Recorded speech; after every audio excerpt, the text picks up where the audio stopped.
due on Thursday morning. Translation of axis is your exam.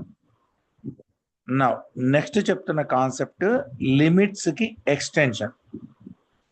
Limit as x tends to a, ఇక్కడ DOES does exist అవి బతికుండాలంటే limit as x tends to a minus of f of x must be equal to limit as x tends to a plus of f of x.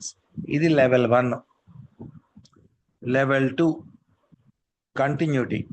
Limit as x tends to a minus of f of x is equal to limit as x tends to a plus of f of x is equal to f of a. ఇది continuity. ఇప్పుడు చెప్పేది ఏంటంటే derivative just limits లో ఉన్న ఫార్ములాసే పనిచేస్తాయి. దాన్ని ఏమంటారంటే first principles అంటారు. They are called as first principles. Textbook మార్చినా మార్చకపోయినా గ్యారంటీగా అన్ని సిలబస్ లో ఉండే కాన్సెప్ట్ ఇది. ఇది కూడా లిమిట్స్ ఎక్స్టెన్షనే. మీకు మళ్ళీ చెప్తున్నాను, లిమిట్స్ వస్తేనే ఇప్పటిదాకా వచ్చిన టాపిక్ అంతా వస్తుంది. ఫస్ట్ ప్రిన్సిపల్స్ ఏంటంటే dy/dx అని రాస్తాం. దాని మీనింగ్ ఏంటంటే change in y with respect to change in x. ఏదన్నా ఫంక్షన్ లో x ఎంత మారుతుంటే y ఎంత మారుతుంది. నేను గ్రాఫికల్ రిప్రజెంటేషన్ చెప్తాను. ఫర్ ఎగ్జాంపుల్ ఒక కర్వ్ ఇలా పోతుంది. ఇది 1, ఇది 2, ఇది 3, ఇది 4, ఇది 5 అనుకుందాము. ఇది 1, ఇది 2, ఇది 3, ఇది 4, ఇది 5, ఇది 6 అనుకోండి. x 1 ఉన్నప్పుడు y 1.5 ఉంది. x 2 ఉన్నప్పుడు y ఎప్పటికొచ్చేప్పటికి వచ్చింది 2.5 వచ్చింది. x 3 ఉన్నప్పుడు y కొంచెం ఇంక్రీజ్ అయింది రేషియో.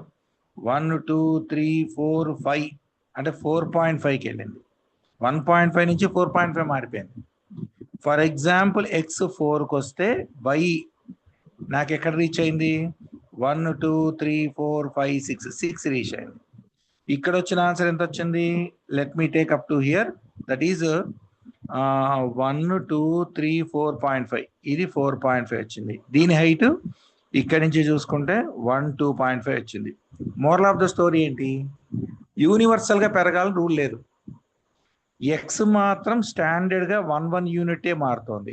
x1 జాగ్రత్త చూడండి. x1 ఉన్నప్పుడు y ఆన్సర్ 1.5 తో ఓపెన్ అయింది. x2కి వస్తే y ఆన్సర్ 2.5 వచ్చింది. x3కి వస్తే y ఆన్సర్ ఎక్కడికి వచ్చింది? 4.5కి వచ్చింది. x4కి వచ్చినప్పుడు y ఆన్సర్ 6 వచ్చింది. అంటే ఏంటి? చేంజ్ ఇన్ x 1 యూనిటే ఉంది. చేంజ్ ఇన్ x అంటే x మారుతున్న స్పీడ్. x 1 యూనిటే మారింది. 1 నుంచి 2కి వచ్చింది, 2 నుంచి 3కి వచ్చింది, 3 నుంచి 4కి వచ్చింది. దీన్ని ఏమంటామంటే చేంజ్ ఇన్ x అంటారు. dx stands for change in x. ఎవరు ఇంకా కాలేజీకి ఇక్కడ దాకా రారు, జనరల్గా 99% రారు. ఇది మీకు కాలేజీలో చెప్పక ముందే నేను థియరీతో సహా చెప్తే కాలేజీలో ఈజీగా అర్థమవుతుంది. Most confusing and most important topic is derivatives. ఆ డెరివేటివ్స్ అన్ని లిమిట్స్ బేస్డ్. లిమిట్స్ దగ్గరే కాలేజీలో అర్థం కాలేదనుకోండి కాన్సెప్ట్, ఇక ఎప్పుడు కాన్సన్ట్రేట్ చేయడు. జనరల్గా జరిగే కామన్ సినారియో అది ఎవరు కాన్సన్ట్రేట్ చేయరు. అందుకే నేను వేళ్ళు ఆగేస్తున్నాను. డెరివేటివ్స్ దాకా అయిన తర్వాత డెరివేటివ్స్ ఒక 1 వీక్ పడుతుంది, 10 days పడుతుంది. అది రిపీటెడ్గా ఎగ్జామ్ పెట్టాలి. ఆ తర్వాత 1 వీక్ పక్కన పెట్టేసి 1 yearకి వెళ్దాం. ఇప్పుడు దీన్ని చేంజ్ ఇన్ ఎక్స్ అంటాం. చేంజ్ ఇన్ ఎక్స్ అంటే ఎక్స్ ఎంత మారుతోంది? 1 యూనిట్ మారుతోంది. ఎవరికైనా డౌట్ ఉందా సెంటెన్స్? ఎక్స్ 1 యూనిటే మారుతోంది. వై ఎంత మారుతోంది? ఇక్కడికి 1 యూనిట్ మారింది, ఇక్కడికి 2 యూనిట్స్ మారింది, ఇక్కడ 1.5 మారింది. అంటే సేమ్ రేషియో మెయింటైన్ చేయాలని రూల్ లేదు. కానీ change in y by change in x, ఈ రేషియోని డెరివేటివ్ అంటారు. అది కూడా ఎక్కడ, ఏ పాయింట్ దగ్గర? నేను ఈ జోన్ దగ్గర చూశాను అనుకోండి. చేంజ్ ఇన్ వై నాకు ఎంత యూనిట్స్ ఉంది? 1 యూనిట్ ఉంది. చేంజ్ ఇన్ వై అంటే వైలో జరిగిన చేంజ్ 1 యూనిట్ ఉంది. ఎక్స్లో జరిగిన చేంజ్ కూడా 1 ఉంది. అంటే రేషియో 1 ఉంది. అంటే వీళ్ళిద్దరూ సిమిలర్గా వెళ్తున్నారు. అందుకనే గ్రాఫ్ స్ట్రైట్ లైన్ ఉంది. ఎక్స్ పెరిగితే వై పెరుగుతుంది, ఎక్స్ పెరిగితే వై పెరుగుతుంది. ఇక్కడ కరువు వంకరలు తిరిగితే స్టోరీ మారిపోతుంది. ఇప్పుడు ఈ కర్వ్ ఇక్కడి నుంచి ఇక్కడ దాకా స్ట్రైట్ లైన్ ఉంది కాబట్టి మీకు రేషియో సేమ్ కనబడుతుంది. నేను ఇప్పుడు గ్రాఫ్ సడన్గా కిందకి దింపాను అనుకోండి, x1 యూనిట్ మారితే y నెగిటివ్లో మారుతుంది. చేంజ్ ఇన్ y మారిపోతుంది, కింద పడిపోతుంది. అంటే ఏంటి? కర్వ్ మీద ఉండే ప్రతి లొకేషన్కి రేషియో మారిపోతుంటుంది. దీన్ని ఎలా అంటామంటే change in y by change in x అంటారు. దీనికి మొత్తం 22 ఫార్ములాస్ ఉంటాయి. వేరే బట్టి కొట్టాల్సిన ఫార్ములా, ఇంచు కూడా పోకూడదు. నేను మీకు వీడియో ఆన్ చేసి అందరినీ అడుగుతాను ఈ ఫార్ములాలు పోతే కనుక ఇంపోజిషన్ రాయించేస్తాను. ఈ ఫార్ములాలు లేకపోతే 100 సమ్ములు ఆగిపోతాయి. ఈ ఫార్ములాలు మీకు రాకపోతే 100 సమ్స్ ఆగిపోతాయి ఎట్ ఏ స్ట్రెచ్. అందుకని I'm very particular on this. ఆ ఫార్ములాస్ ఎలా ఉంటాయి? For your practical experience, y is equal to x power n ఉందనుకోండి. అప్పుడు change in y by change in ఎక్స్ని n into x power n-1 అంటాం. అంటే ఏంటి? ఇది నేను ఫర్ ఎగ్జాంపుల్ ఒక గ్రాఫికల్ స్ట్రక్చర్ వేస్తే, for example y is equal to x square అనుకోండి, n ప్లేస్లో 2 పెట్టాను. క్వాడ్రాటిక్ ఈక్వేషన్ గ్రాఫ్ ఎప్పుడు పారాబోలానే వస్తుంది కదా. ఇప్పుడు పారాబోలా వచ్చింది. ఎక్స్ మారితే వై మారాలి, ఎక్స్ మారితే వై మారాలి, ఎక్స్ మారితే వై మారాలి, ఎక్స్ మారితే వై ఇక్కడ కొంచెం చేంజ్ వచ్చినా ఇక్కడ ఎక్కువ హైట్ మారిపోతుంది. ఎక్స్ మారితే వై మారుతుంది, అంటే పాయింట్ దగ్గర రేషియో డిఫరెంట్ వస్తుంది. ఆ రేషియో ఇది మెయింటైన్ అవుతుంది అనమాట. దీన్ని ఏమంటారు? Change in y by change in x అంటారు, or also called as f dash x. ఈ వై అనేది మనం చిన్నప్పటి నుంచి ఎఫ్ ఆఫ్ ఎక్స్ రాస్తున్నాం. ఎందుకంటే x is independent, y is dependent. X ఏమన్నా పెట్టుకోండి, వై వాల్యూ దీని జాతకం మీద ఉంటుంది. ఫర్ ఎగ్జాంపుల్ నేను y is equal to x power 4 అన్నాను. నేను దీన్ని ఎఫ్ ఆఫ్ ఎక్స్ కింద క్లెయిమ్ చేస్తే ఎక్స్ ప్లేస్లో 1 పెడితే y ఆన్సర్ 1/4 కాస్త 1 అయింది. ఇదే ఎఫ్ ఆన్సర్ నేను 2 పెడితే y ఆన్సర్ 2/4 కాస్త డైరెక్ట్ ఎగ్దాం 16 వెళ్ళిపోయింది. అంటే చేంజ్ ఇన్ y ఓన్లీ 1 యూనిటే వచ్చింది, కానీ చేంజ్ ఇన్ x 1 యూనిట్ వచ్చింది, చేంజ్ ఇన్ y 15 యూనిట్స్ అయిపోయాయి. ఇదే for example F of X 3 పెట్టాను అనుకోండి, అప్పుడు y ఆన్సర్ 3/4 వచ్చేసి 81 అయిపోయింది. అంటే రేషియో కాన్స్టెంట్గా మెయింటైన్ అవ్వట్లేదు. అంటే కర్వ్ డ్రాస్టికల్గా హైట్ మారుతుంది అనమాట. అంటే కర్వ్ ఇలా ఇరిపోతుంది అనుకోండి, ఎక్స్ 1 యూనిట్ ఇక్కడికి వచ్చింది, ఎక్స్ 2 ఇక్కడికి వెళ్ళిపోయింది, అంటే రేషియో మారిపోతుంది. So moral of the story, ప్రతి పాయింట్ దగ్గర డిఫరెంట్గా రేషియో మెయింటైన్ అవుతుంది. ఆ రేషియోనే మనం ఆ పాయింట్ దగ్గర ఏదన్నా ట్యాంజెంట్ వేస్తే ఆ ట్యాంజెంట్ ఎక్స్ యాక్సిస్ తో ఎంత యాంగిల్ ఫామ్ చేస్తుందో తీటా తీస్తే ఈ డెరివేటివ్ ముచ్చట dy by dx practical application at the point px1 is called slope. మనం ఇప్పుడు ఆల్రెడీ స్లోప్ డిస్కస్ చేసాం. స్లోప్ అంటే ఏంటి? ax plus by plus c is equal to 0. ఇది 1bలో ఉన్న స్ట్రెయిట్ లైన్ చాప్టర్లో స్లోప్ తీసుకోవాల్సి వస్తే -a by b is the formula. నా దగ్గర 2 కోఆర్డినేట్స్ ఉన్నాయి, ఇక్కడ x1 y1 ఉంది, ఇక్కడ x2 y2 ఉంది. అప్పుడు స్లోప్ ఎలా లెక్కేసాము? y2 - 1 by x2 - x1 లెక్కేసాం. అలాగే y is equal to mx plus ఈ ఫామ్లో రాస్తే mను స్లోప్ అన్నాం. అలాగే 4th వెర్షన్ వచ్చింది, అదేంటంటే change in y by change in x. ఎందుకు ఇలా తీసుకోవాల్సి వచ్చింది? ఒక్కసారి పాయింట్లు వేసుకొని రిఫర్ చేద్దాం.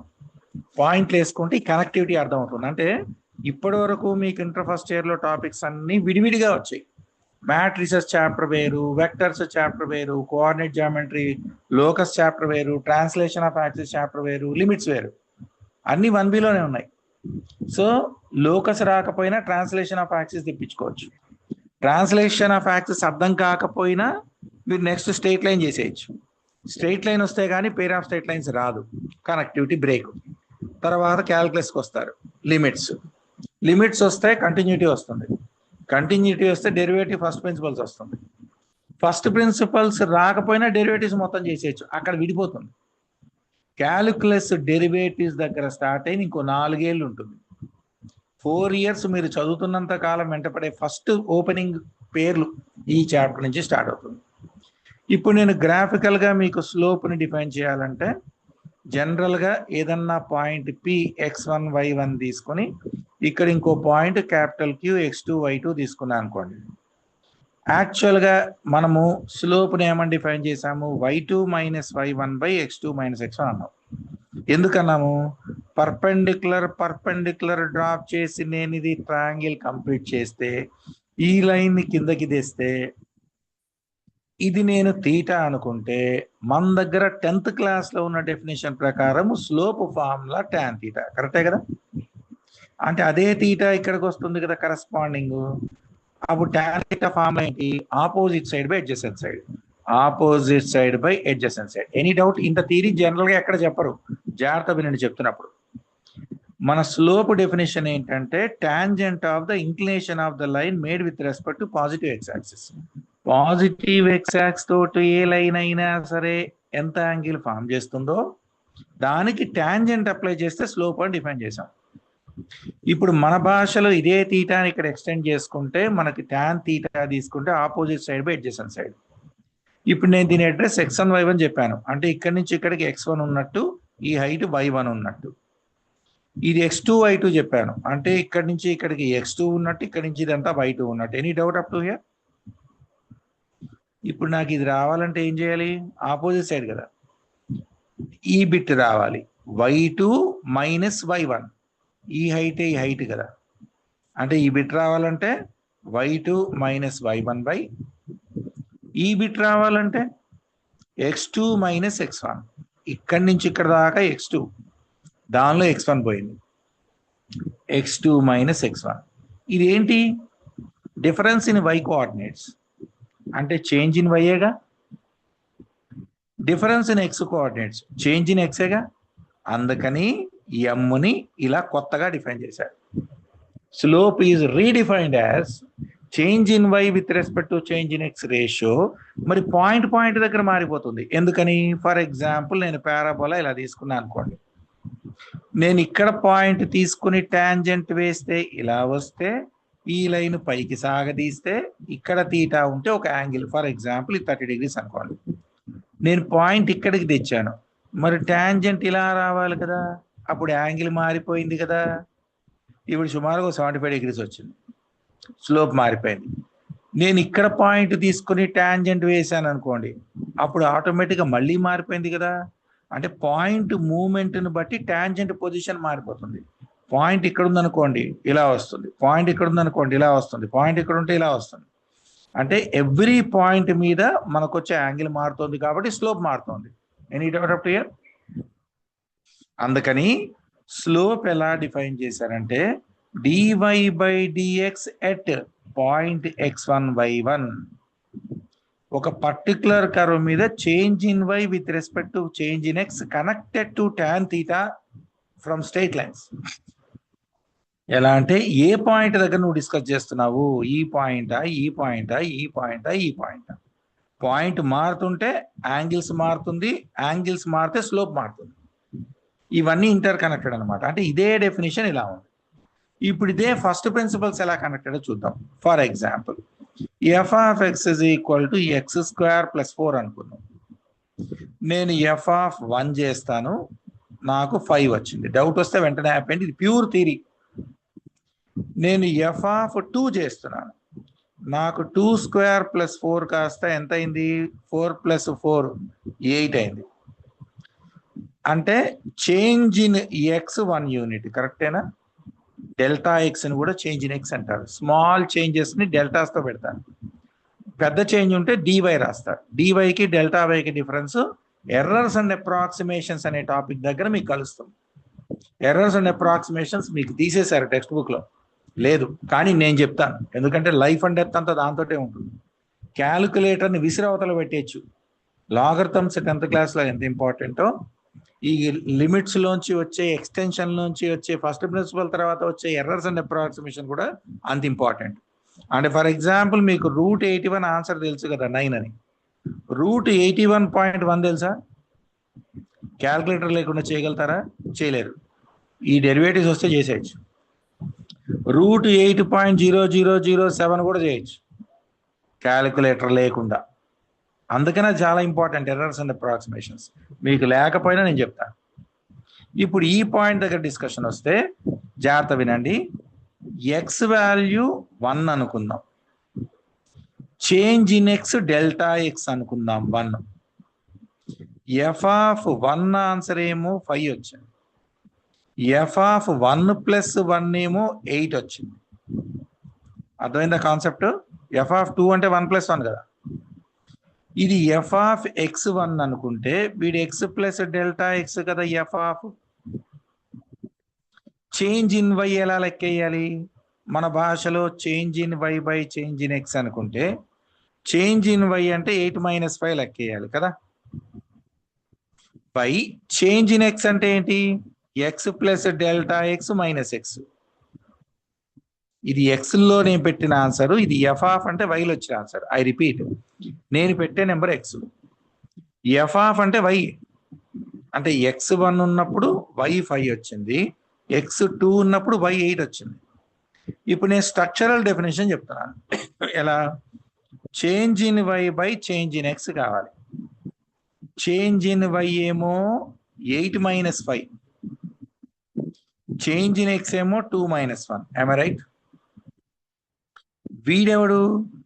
F of x plus delta X గాడు. వీడెవడు? 5 ఎఫ్ ఆఫ్ ఎక్స్ గాడు. By change in X, original value X plus delta X minus X, అంటే మిగిలేదు ఓన్లీ డెల్టా ఎక్స్. కరెక్టే కదా? మరి ఇదేంటి?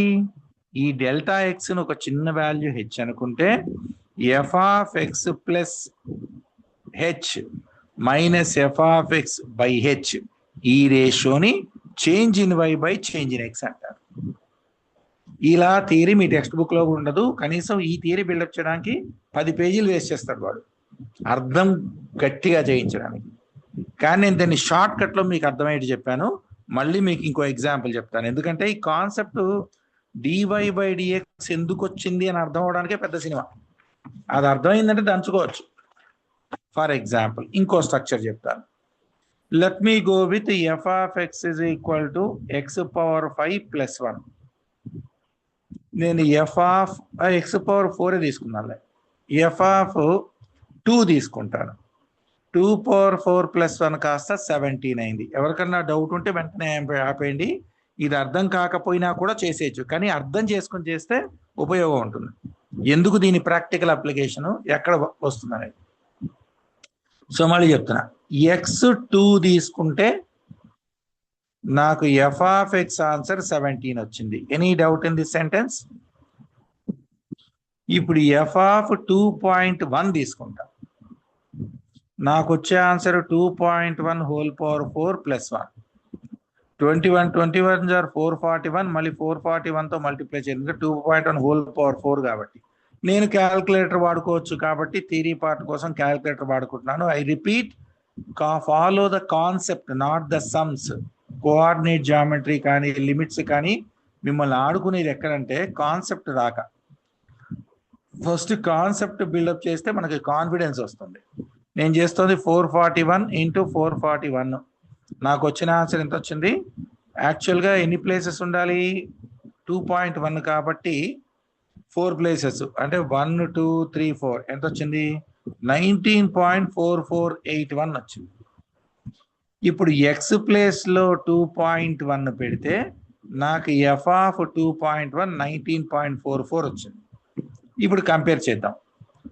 x2 పెడితే ఎఫ్ ఆఫ్ ఎక్స్ ఆన్సర్ 17 వచ్చింది. చేంజ్ ఇన్ ఎక్స్ 0.1 యూనిట్, 2 నుంచి 2.1కే వచ్చాం, అంటే చేంజ్ ఇన్ ఎక్స్ ఓన్లీ 0.1. కానీ చేంజ్ ఇన్ వై ఎంత జరిగింది? 19లోంచి 17 తీసేస్తే 2.4481. Any doubt up to here? Any doubt on this? ఇప్పుడు డెరివేటివ్ డెఫినేషన్ ప్రకారం ఏంటంటే change in y by change in x, అంటే నేను delta y by delta x రాయాలి. డెల్టా వై ఎలా వచ్చింది? 2.4481 బై 0.1. వీడు ఎక్కడి నుంచి వచ్చాడు? దీనిలోంచి వీని సపరేట్ చేస్తే వచ్చాడు. వీడెవడు? ఎఫ్ ఆఫ్ 2.1 లోంచి ఎఫ్ ఆఫ్ 2 సపరేట్ చేశాను. ఈ 0.1 అడిగాడు, వీడు వచ్చాడు. వాడు ఎక్కడి నుంచి వచ్చాడు? 2.1 లోంచి 2 తీస్తే వచ్చాడు. am I right? F of 2.1 అంటే ఎవరు? నేను ఇక్కడ ఇది ఎక్స్ అనుకున్నా కాబట్టి ఇది ఎక్స్ ప్లస్ డెల్టా ఎక్స్ అనుకోవచ్చా? Delta X 0.1. అంటే వీడు 2.1 ప్లేస్లో F of x plus delta X రాస్తాను, మైనస్ ఎఫ్ ఆఫ్ ఎక్స్ రాస్తాను. కింద వీడు X plus delta X is 2.1 minus 2 X. వీళ్ళిద్దరిని క్యాన్సిల్ చేస్తే ఇప్పుడు F of x plus delta X minus X by delta X, ఇది మన డెరివేటివ్ కింద కౌంట్. Any doubt? అందుకని డెరివేటివ్ డెఫినేషన్ చెప్పేప్పుడు ఏం చెప్పారంటే, change in y by change in X అన్నావు. ఈ రేషియో ఒకవేళ ఇంటర్వెల్ తక్కువ ఉంటే, ఇంటర్వెల్ తక్కువ ఉండడం అంటే ఏంటి? కర్వ్ ఇలా తీసుకున్నాను, ఇది 1 దగ్గర, 2 దగ్గర, 3 దగ్గర, ఈచ్ ఇంటర్వెల్ ని హెచ్ అనుకుంటున్నాం, హెచ్ నే డెల్టా ఎక్స్ అన్నాను. ఇంటర్వెల్ నేను ఒక పాయింట్ దగ్గరే మాట్లాడాలి, కానీ నా దగ్గర 2 పాయింట్లు ఉంటే కానీ తెలియట్లేదు. ఇది ఎక్స్, ఇది X plus delta X. As long as ఈ రెండు ఇక్కడికి వచ్చి ఒక దగ్గరకు వస్తాయి కదా, నా దగ్గర ఒక పాయింట్ డిఫైన్ అవుతుంది. 2 పాయింట్స్ ఒక పాయింట్ రావాలంటే కర్వ్ మీద జరుగుతూ జరుగుతూ జరుగుతూ వచ్చి దీనిలో కలిసిపోవాలి. అంటే ఏంటి? H value tense to 0. ఇక్కడ హెచ్ వాల్యూ ఇంటర్వెల్ 1 యూనిట్, ఇక్కడికి వచ్చింది హెచ్ వాల్యూ 0.5, ఇక్కడికి వచ్చింది 0.1, ఇక్కడికి వచ్చింది. ఒకే పాయింట్ దగ్గర మాట్లాడుతున్నాం. మీకేం చెప్పాను? పాయింట్ దగ్గర డెరివేటివ్ కావాలి మనకి. ఇలా 2 పాయింట్ దగ్గర డెరివేటివ్ కాదు, అది థీరీ పార్ట్ మాత్రమే. అంటే ఈ హెచ్ వాల్యూ రాను రాను 0 వచ్చేయాలి. ఇక్కడ హెచ్ యూనిట్ 1 యూనిట్ ఉంది, ఇక్కడికి వస్తే 0.5 వచ్చింది, ఇక్కడికి వస్తే 0.25 వచ్చింది, ఇక్కడికి వస్తే 0. అంటే dy by dx definition at a point నేను డిఫైన్ చేయాలంటే ఈ ఇంటర్వెల్ 0 అయిపోవాలి. ఈ ఇంటర్వెల్ 1 యూనిట్ కాస్త తగ్గుతూ తగ్గుతూ ఇక్కడికి వచ్చేయాలి. అందుకని ఏమని డిఫైన్ చేశారు? Change in y by change in x at the point P x1 y1 అంటున్నాం. కాబట్టి డివై బై డిఎక్స్ డెఫినేషన్ ఏంటంటే limit as h tends to 0 f of x plus h minus f of x by h. ఇది formula. ఇప్పుడు ఇదే నేను errors అనే మా topic మాట్లాడాను అనుకోండి. ఎర్రర్ అంటే ఏంటి? మిస్టేక్. ఫర్ ఎగ్జాంపుల్, నేను మా మేస్త్రికి ఒక వాటర్ ట్యాంక్ కట్టమని చెప్పాను. వాడికి ఏం చెప్పాను? Length is equal to 1 metre తీసుకో, breadth is equal to 80 centimetres తీసుకో, height is equal to 20 centimetres తీసుకో అన్నాను. ఎంత పోటుగాడికైనా సరే ఎగ్జాక్ట్ కట్టడం రాదు. వాడు లెంగ్త్ పొరపాటున 1.1 మీటర్ పెట్టాడు, లెంగ్త్ 1.1, వాల్యూమ్ మారుతుందా మారదా? మారిపోయింది. అంటే ఏం జరుగుతుంది? For a small change done in length calculation there is a change in volume calculation. am I right? అంటే change in volume by change in length is nothing but derivative. నేను length మారితే volume మారిందా మారలేదా? మారుతుంది. నేను exact calculation పెడితే నాకు length into breadth into height is the volume. ఇప్పుడు కర్మకాలి బ్రెడ్త్ లో కూడా చేశాడు అనుకోండి మిస్టేక్, అంటే 80 పెట్టాల్సింది కాస్త 74 పెట్టాడు అనుకోండి, మళ్ళీ వాల్యూమ్ మారిపోతుంది కదా. ఇప్పుడు హైట్ 20 సెంటీమీటర్స్ పెట్టమన్నా, వాడు 21 పెట్టాడు అనుకోండి, మళ్ళీ వాల్యూమ్ మారిపోతుంది కదా. దీన్ని ఏమంటారు? పార్షియల్ డెరివేటివ్స్ అంటారు. అంటే ఏంటి? Change in volume by change in length జరగచ్చు, change in volume by change in breadth జరగచ్చు, change in volume by change in height జరగచ్చు. ఈ మూడు కలిపి జరగచ్చు, విడివిడిగా జరగచ్చు. అర్థమైందా కాన్సెప్ట్? అంటే ఏంటి? ఈ చేంజెస్ అనేది ఇండివిజువల్ గా క్యాలిక్యులేట్ చేస్తే ఇలా వస్తుంది. మూడు కలిపితే అప్పుడు ఏమంటారు? Do cube volume by do x into do y into do h అంటారు, డో అంటారు. ఇది పార్షియల్ డెరివేటివ్స్ అంటారు. పార్షియల్ అంటే ఏంటి? మొత్తం వాల్యూమ్ మారిపోతుంది. ఒక్క చిన్న ఎర్రర్, పార్షియల్ ఎర్రర్, లెంగ్త్ లో ఒక్క చిన్న ఎర్రర్ జరిగింది, వాల్యూమ్ మారిపోయిందిగా. గ్లాస్ చిన్నది తీసుకున్నాం అనుకోండి, ఒక వాల్యూమ్ వస్తుంది. గ్లాస్ మారితే వాల్యూమ్ మారిపోవాలి కదా. Any doubt in the concept?